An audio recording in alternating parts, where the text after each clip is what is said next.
Hola, chicos. Um, I don't have a lot to go over with you, but I do want to go over a little bit of this. I think that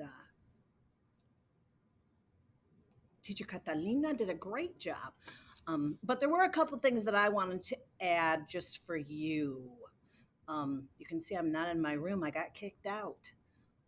Testing goes on for so long that all this week, another teacher has to use my room both second and third hours. So, not in my same room, which is hard to pick up all your stuff and remember what you're supposed to be doing. By the way, while testing is going on, I think that we have 4 more testing days coming up between 7th and 8th grade. So, what I'm planning to do is testing days from here on out will be makeup days. So if you're behind on something that you need to do, then you can spend that day doing it. If you're totally caught up on a day when like maybe you're a 7th grader and 8th graders are testing, so I've called it a makeup day. So in that case, 7th grade, you would do a makeup day on that day. 8th graders, you don't worry about it because you're testing. We never ask you to do more than testing in one day. I don't, not at the high school anyway. um, and then when the 7th graders test, then the 8th graders will have makeup days on those days. So I believe they are all Tuesdays, and I think they go through the first Tuesday in May, I think. Off the top of my head, I'm sorry, because I'm not in my room. My desk calendar has all of that, and I'm not 100% sure. So anyway, we're going to do a little more practice today. I'm not giving you an answer key to your work from yesterday. Why am I not doing that? Because it should be in yesterday's lesson. And if you watched that lesson, then you can fill it in and submit it. If you didn't watch it, then watch it and fill it in. So I'm not giving you answers to that because I want you to do it yourself. Um, okay, so let's look at this and hope that nobody comes in. Custodians might pop in here if they have a break. Oh well, maybe they'll learn a little Spanish.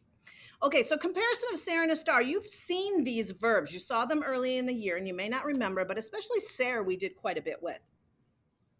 So let's look at how they're different. This is a really important lesson. There's not room for my face, so I'm getting it out of here. Adios, chicos. Okay, not really adios. I'll still be here. Okay, so your conjugations are repiten, por favor.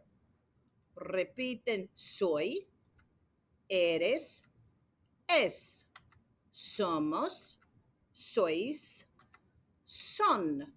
Repiten soy, eres, es, somos, sois, son. Repiten soy, eres, es, somos, sois, son. The more that you say those, the better that they will be committed to memory. And if you remember them in this order, then everything will be easier. So these 3, I can't highlight this because it's not actually a text box, it's an image. So yo to, and then the third person block, those are all the left side, and then the bottom 3 would be the right side of your verb box. Sometimes it's written vertically like this, and sometimes it's horizontal. So if it's more of a square, then all the plural ones, which are these bottom 3, would be on the right side. Okay, so estar conjugations. Repiten, por favor. Estoy, estás, está, estamos, estáis, están. Repiten, estoy, estás, está. Estamos, estáis, están. Now all 6 of them. Repiten. Estoy, estás, está. Estamos, estáis, están. Ajá, está bien. Okay, so what do these mean? These 2 both mean I am. These 2 both mean you familiar are. So you familiar would be a friend, a family member, somebody you're comfortable with, and you don't feel like you need to be extra polite or formal with. Um, So these two, es and está, translate as three different things. It could be he is, it could be she is, you formal are. Like if you would say sir or ma'am to someone, that's when you would use you formal. Otherwise, you'll use it for he or she or also it. If I say, es un buen día, then there's no subject in front of es. So how do I know what I'm talking about? If I don't say a subject, then you can assume, unless we've already been talking about something else, you could assume that the subject is it. So if I say, my dog is fuzzy, my dog is funny, I spend a lot of time with my dog. Es muy divertido. Es what is. He is, it is, he is really fun. So it's the in that case, if I don't say the subject, then you already know I'm talking about my dog Sammy. So what I'm saying is he is, and then you don't have to say another subject because it starts getting redundant. My dog is this, my dog is that, my dog is that. You don't talk like that. So after a while, you've established the subject. You don't need to say it. If I just begin a sentence, um, without having talked about a bunch of other things, then the third person can be it, right? Okay, nosotros, whether it be somos or estamos, we are. Vosotros sois, estáis. Y'all, or all of you familiar, are, and that is only used in Spain. There are some slang uses of vos. Um, that's Central American, I believe. I never used that in Mexico. I never heard anyone use it, but I do see it in print from or like in movies. So I'm not sure, honestly, whether it's slang or whether it's just a colloquialism and it's pretty accepted. I'm not sure, but it's not something that we teach. We don't teach vos. But if you ever hear that, or if you have a family member who happens to be Central American or South American, then certainly they know how they use their language, and so maybe that's a regional thing. The last two could be they. That could be they all boys. It could be they a mixed group, because remember in Spanish, if I have 3,000 girls and one boy, it's a masculine group. Masculine always trumps the feminine, which I hate to have to accept, but it is true. It's just a grammar rule, ladies. So ellos could be a mixed group. It could be all boys. Ellas could be they, all girls, only girls. If there's a boy in that group, it becomes ellos. And ustedes would be all of you are. So they are. All of you are. Remember that ustedes is all of you. So if I'm in Spain and I want to say, all of you have a test tomorrow, then I would say, tenéis un examen mañana, tenéis. I would use vosotros. If I were anywhere else, I would say, tienen un examen mañana. You all have a test tomorrow. So it's not as formal as up here where I said you would use it with like ma'am or sir. But ustedes is what you use to say more than one person, all of you, when you're not in Spain. Okay, so I wanted to be sure that I was really clear about that. She went through all of these. She did great, obviously.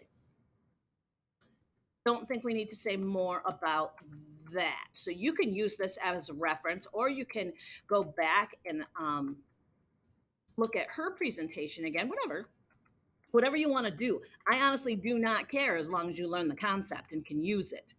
So you do what works the very best for you. Okay, this is the one I want to talk about. So, origin of a thing or a person. El libro es de Inglaterra. So, you could be talking about a thing. The book is from England. Or maybe somebody says, oh, hey, I like your phone case. Oh, it's from Amazon. Es de. La vanilla es de Mexico. If you don't know it, Mexico has outstanding vanilla. My dad just went for a month um, to where was he? Playa. I forget. Anyway, near Cancun is where he was, and he brought me vanilla. Mi hermana es de Uruguay. My sister is from Uruguay. Nosotros somos de Nicaragua. Ellos todos son de Gaylord. All of them are from Gaylord. So the last three are probably what you think of when you hear that the reason for using it is origin, someone's origin. Absolutely, that's how you use it. However, it could also be about things. It could be linked to nationality. So if I say she is Spanish, ella es española. Española is her nationality. You could also consider that a description.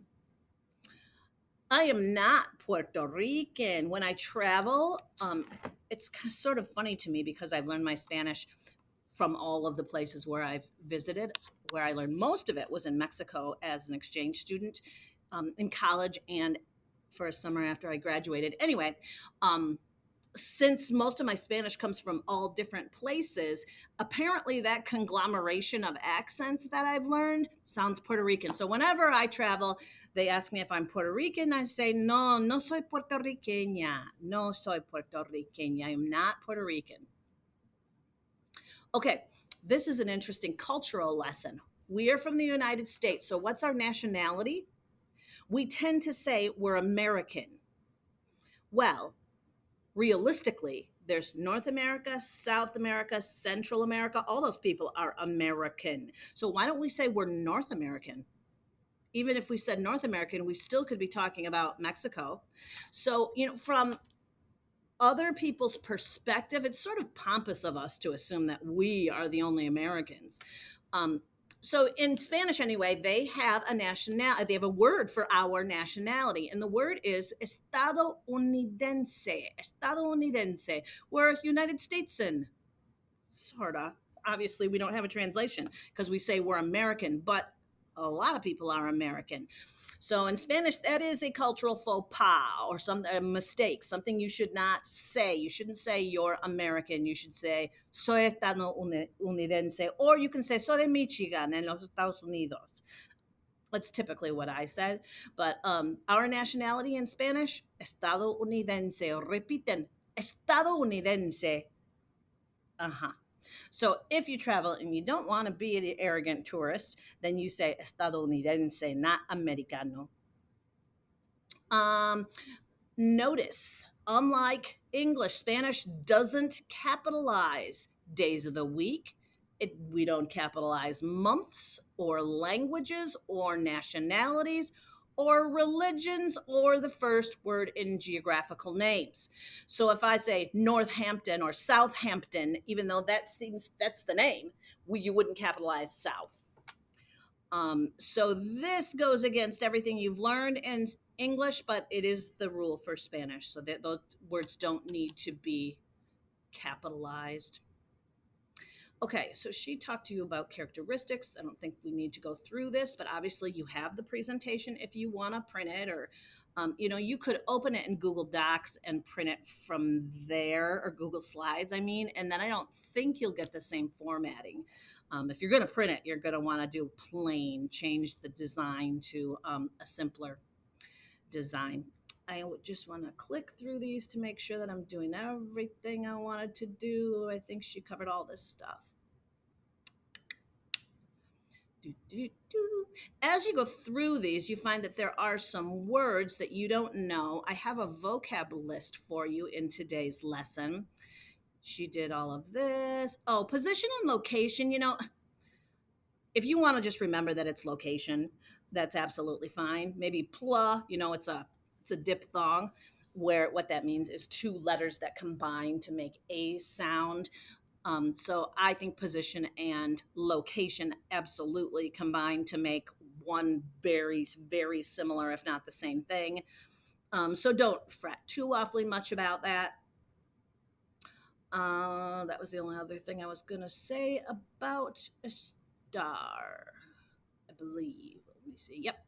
Okay, so there's that. So I will put that away. Your practice work. So what are you going to do? You're going to conjugate these verbs. So For all of these, you're going to use ser. So in here, you're going to put the yo form. And so if you looked at the PowerPoint chart where it's, all listed in a column, then it's going to be your first one. Second one is the to form. So your subject, you need to figure out where that is on the verb box and then use the verb form that matches your subject, right? Same with Estar. And then here you're going to have to be a little bit more careful because you're going to have to figure out what this is in order to know whether you're going to use ser or Estar. Durante el verano, mis amigos no blank en Michigan. En is a huge tip off here. In Michigan would be their location. So if we're talking about their location, do we use ser or Estar? Estar is always location. So this is going to be a form of estar. So then you got to look over here and go, what is the subject? Durante, what's that? That's not the subject, that's during. During the summer, my friends, here is your subject. That is third plural. So if you're looking at the verb box, you're going to go 1, 2, 3, plural. That's the one that you want. La, la. So you're going to do that for every single one of these. So as you're doing this, you will need this. What did I do with it? I made it yesterday. I had time while the kids were testing to type it up. If I can find it. I don't know where I put it. Oh, I guess I could just open it from here. It's going to be right here. It's in this lesson. And it is this Sarah Star Dictionary. So this is going to be hugely helpful to you. There you go. All the words that you might struggle with in this lesson and then some. If I were you, I'd print this. This is a really handy little dictionary for little words that you need, like across, afternoon, always, and, at, because. Okay, those are good. So the English is first, the Spanish word is second. So you're gonna have to hunt a little bit harder. I did that to you on purpose. So if you're translating from Spanish to English, you're gonna have to really read to find your definition. The more you read, the more you're exposed to Spanish, and the better it is for your learning. Sorry. All right. So you're really writing 22 words. That's all you have to do. It's not even whole sentences. So when you're done with those, submit, and you are good for the day. I hope you have a good day, chicos. Adios.